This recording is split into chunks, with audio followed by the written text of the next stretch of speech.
The woman calls herself a witch. She claims to be performing an ancient ceremony of candle magic. The power of the planets has been petitioned, and as the paper burns, a spell is cast. This rite of witchcraft is being practiced in Salem, Massachusetts, a place where people believed to be witches were once put to death.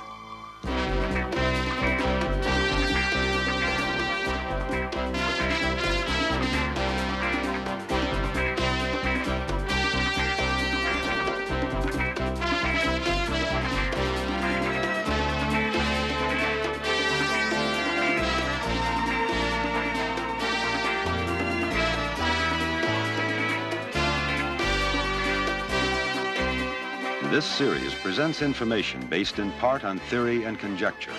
The producer's purpose is to suggest some possible explanations, but not necessarily the only ones, to the mysteries we will examine.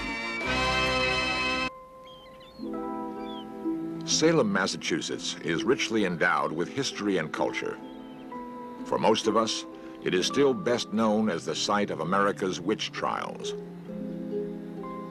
The past has left a permanent mark, and Salem has come to embrace the witch, at least in some respects. The witch is the town's symbol, and also a constant reminder of a reign of fear and terror. The witchcraft hysteria of 1692 actually began here, in the neighboring city of Danvers. It was once called Salem Village. Dr. Linda Caporal is a social psychologist. She has studied the witchcraft hysteria that once swept over the people here. Recently, she visited the Historical Society in Danvers. In December of 1691, 8 girls were afflicted with what the Puritans called distempers. These were characterized by delusions of one sort or another, by severe convulsive fits, by odd gestures and disorderly speech. The girls were examined and judged to be possessed. Several months later, accusations of witchcraft were made, and these were taken quite seriously by the community, and we have the beginning of witchcraft trials. In an atmosphere full of frenzy, the girls told the court of numerous people who they felt were in league with the devil. In 1692, witchcraft was a capital offense. At the end of the Salem witchcraft trials, 20 people had died. Nearly all of the victims were hung here, on Salem's Gallows Hill, now an old and deserted playground. At the cemetery in Salem lie the bodies of some of the judges who presided at the trials.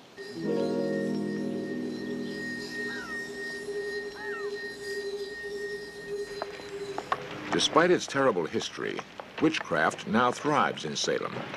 Meet Laurie Cabot, the city's official witch. People commonly believe that witches are the exact definition of, that Webster's dictionary holds. And it says that a witch is an ugly old hag who cavorts with demons and devils, or makes a pact with the devil in blood. People also believe that witches probably drink blood and eat babies, and of course that's not true. The word witch comes from the words magus, magi, and the Greek word magi, which still means witch today. And the word witch, it means wise person, or a seeker of knowledge, basically. In the center of Old Salem stands a shop called Crow's Haven Corner. It's a kind of sorcery boutique, which was opened by Laurie Cabot. It has become a popular gathering place for those who claim to be witches. Well, how's Laurie doing? Very good, very good. Hi. Hi, how are you? Good. Listen, did that shipment of tarot cards come in? Yes, it did. It's in the back room. Okay, I'll go back. The shop has appealed to curious tourists, but it also stocks the herbs and potions that are needed by a witch. You sure you don't want to box No, for it's this? fine. I'll just take them the way here. Laurie's daughter, Jody, is an actively practicing witch. Okay, it has a wonderful scent, so if the person is someone that you know or would like to know in the area, it will, just by smelling the scent of the ribbon, it will attract. Laurie's younger daughter, Penny, will soon become a member of the coven. Welcome.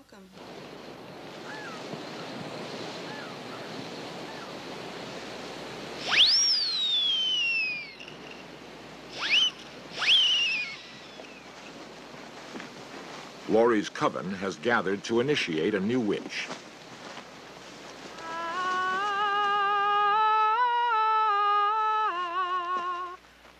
The initiate is Penny, Laurie's 16-year-old daughter. This rarely photographed ceremony is based on ancient rites. Today, it is an amalgam of many different practices gathered over the centuries and adapted to modern times.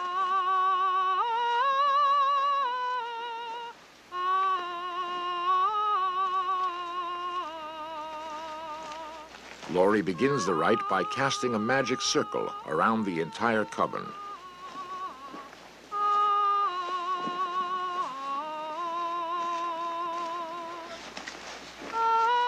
Each witch is then anointed.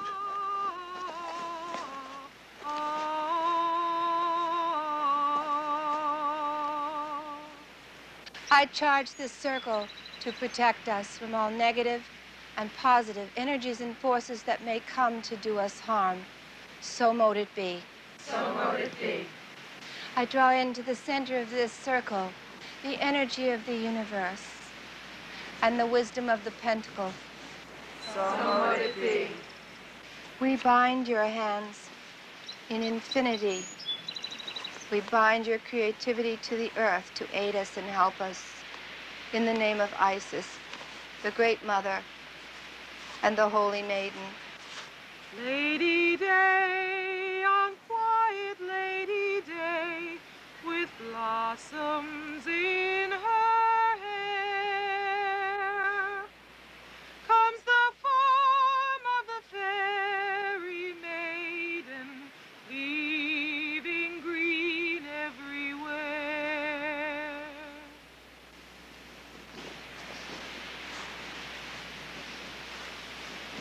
I charge you, Penny Cabot, witch. I give you the wisdom of the universe. We give you the responsibilities of creativity, fertility, and all wonderful and good things to the earth. So mote it be. By her mother's declaration, Penny Cabot has become a witch.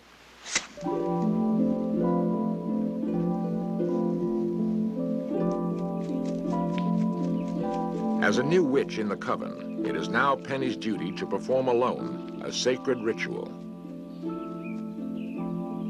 In a forest not far from Salem, Penny gathers the tools to cast a spell. From pine needles, leaves, and from her witch's cord, she will summon the powers she needs. The spell will be for herself. It will focus and concentrate her natural powers of witchcraft.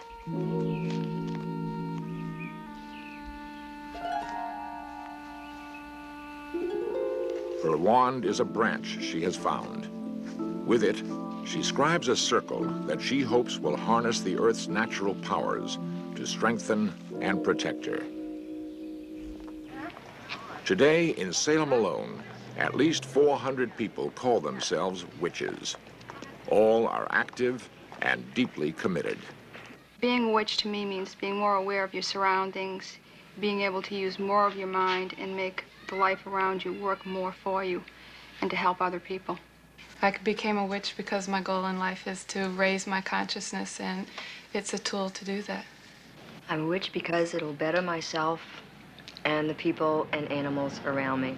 I became a witch just by basically getting involved in all occult matters and wanting to know about other phases of consciousness, which I think is really important because we don't use enough of our brain capacity to begin with.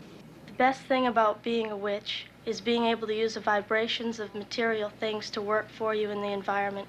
I can control my environment through correct thinking, through putting the correct thought into the atmosphere, by concentrating. I don't think everyone should be a witch. I don't think it's for everyone, because to be a witch is a commitment. And to commit yourself, you have to spend a good deal of your life studying, learning about the world around you, various things. If we do healings, we have to know about anatomy. You have to be willing to make that kind of a commitment, and that's not for everyone. For Laurie Cabot and the members of her coven, witchcraft is not an idle interest. It is an integral part of their lives.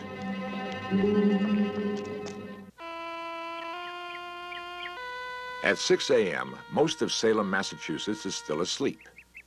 For Laurie Cabot, it is the time when the day begins. For Laurie, witchcraft is not something dark and secret. It is power and a knowledge to be shared. She does so every morning for a Boston radio station. It's Laurie Cabot's daily Witch Report. So let's find out what's happening out there, cosmically speaking, with the good witch of the East, Ms. Laurie Cabot. Good morning, Laurie. It's Friday, June 20th. Good morning, everyone. The moon is in Libra, and the emphasis is on good manners, consideration, and tact. Venus, Saturn, and Neptune are harsh today, so hurt feelings are bound to happen. Just bliss out and fantasize a lot and wear rainbows. This is Laurie Cabot, a good witch from Salem. Remember, every ending is a beginning. And for all of us, this is law. Where we enter in, from there we must withdraw. Bye-bye.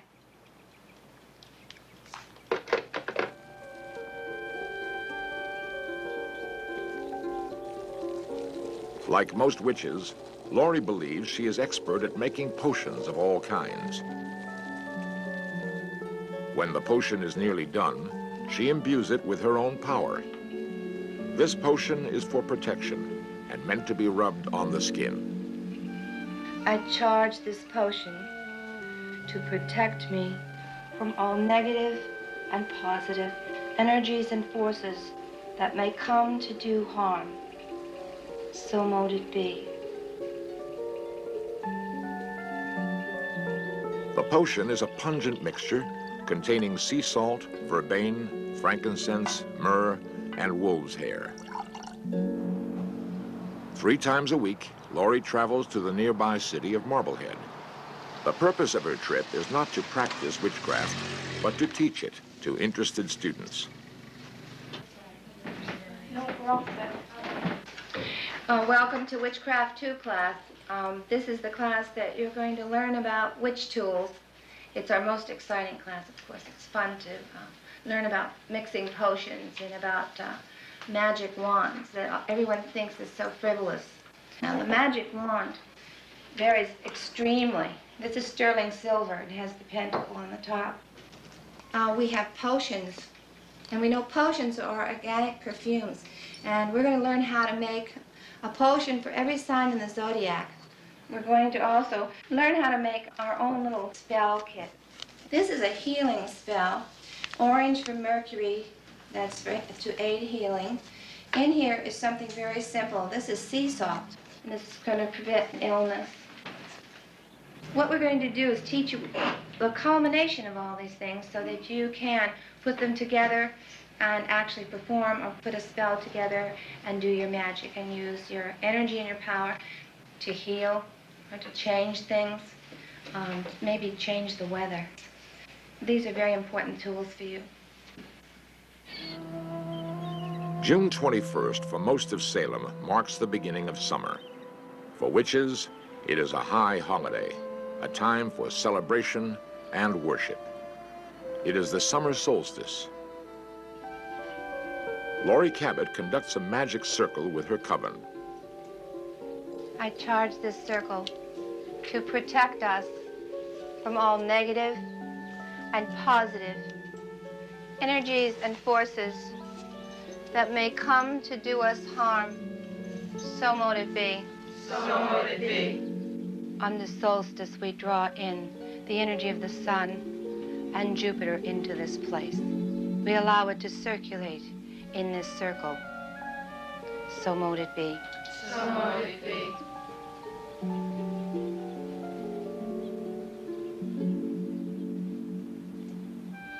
I charge this chalice with the energy of Jupiter and the sun and the gift of the Great Mother Isis, so mote it be. So mote it be. Those who today practice witchcraft regard it as a religion. It has only been in recent times that its unorthodox rituals have even been tolerated. We ask that we be granted correctness, balance, purity, and the power of the forces in this circle for the good of all people, so mote it be. So mote it be.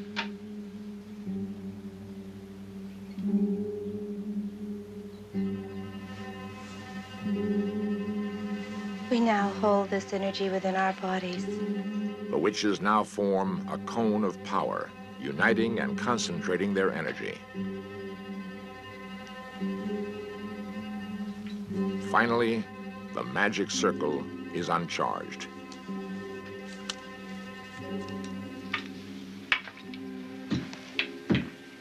The circle is broken.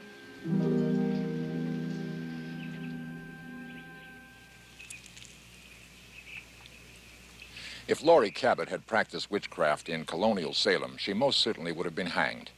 In the 17th century, spirits, devils, and demonic possession were thought to be very real. Witches were believed to be the human servants of evil. Even so, what was the reason that Salem Village suddenly fell into a violent episode of witchcraft hysteria? Dr. Linda Caporal has carefully developed a new and compelling theory. Since the time of the Salem trials, there have been numerous explanations as to the causes of the crisis. And these explanations include that there was mass hysteria, that there was fraud, that the girls were play acting, and that they falsely accused people. Another explanation is that there was indeed witchcraft in the neighborhood, that the girls had been involved with it and became mentally ill as a consequence of their guilt. These explanations are not really adequate because they don't address the originating causes of the symptoms, which first caused the Puritans so much concern. I think that the original causes of the girls' behavior, and behavior was what started the crisis, was eating contaminated bread, and that the bread is contaminated with a parasitic fungus known as ergot. Ergot is a fungus which grows on grain, most especially on rye, and it has a number of potent pharmacologic agents in it, especially one called isoergine, from which LSD is derived. Was the Salem witchcraft hysteria the result of demonic possession or of a then unknown form of chemical poisoning? The symptoms that are alluded to in the trial records are pinpricking, choking, disorderly behavior, convulsions, hallucinations. These are all the kinds of symptoms that you would expect from convulsive ergotism. Was this the devil loosed in Salem in 1692? Today, the people of Salem seem, at least, to tolerate their witches. And the public practice of witchcraft is taken in stride. Laurie Cabot claims to have the power to radically change the weather. On the waterfront of Salem, she gave it a try. I call on the Archangel Uriel to come and do my bidding.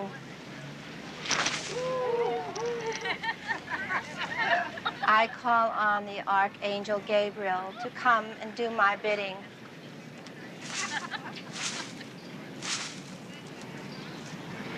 I call on the Archangel Michael to come and do my bidding.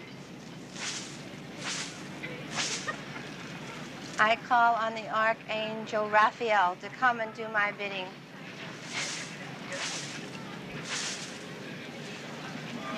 We ask that this be granted. The weather did change a little, but no one seemed to mind. I don't have any objections to witchcraft in Salem at all. I enjoy it. It's good for my business. I don't have any objection at all. I think if they want to practice witchcraft, they should be able to. I think it's great that they're doing their own thing. The witchcraft stories that go around here draw a lot of people in.